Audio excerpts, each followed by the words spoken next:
1955 साली कसबा ठाणे आळवे कासारी नदी सहकारी धरण या सोसायटीची स्थापना झाली। या सोसायटीच्या माध्यमातून कासारी नदीवर कोल्हापुरी पद्धतीचा बंधारा बांधण्यात आला। सहकार तत्वावर बांधण्यात आलेल्या या बंधाऱ्याचे आता पिलर ढासळत असून गळती सुरू झाली आहे। बंधाऱ्याच्या दुरुस्तीसाठी निधी उपलब्ध व्हावा यासाठी परिसरातील शेतकऱ्यांनी आमदार विनय कोरे यांच्याकडे जलसंपदा विभागाकडे पाठपुरावा करण्याची मागणी केली होती।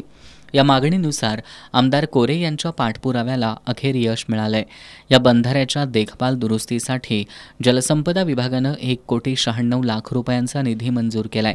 याबद्दल स्थानिकांनी आमदार कोरेंचे आभार मानलेत। ठाणे आळवे धरण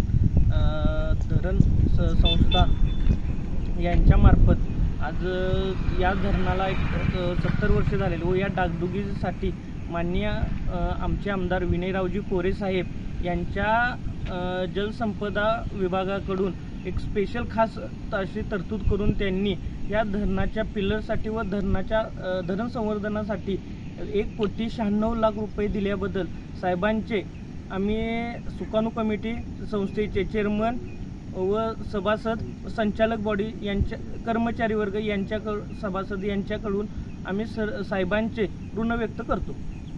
बंधाऱ्यासाठी निधी मंजूर झाल्याबद्दल धरण सोसायटीच्या पदाधिकाऱ्यांसह परिसरातील शेतकऱ्यांनी समाधान व्यक्त केलंय।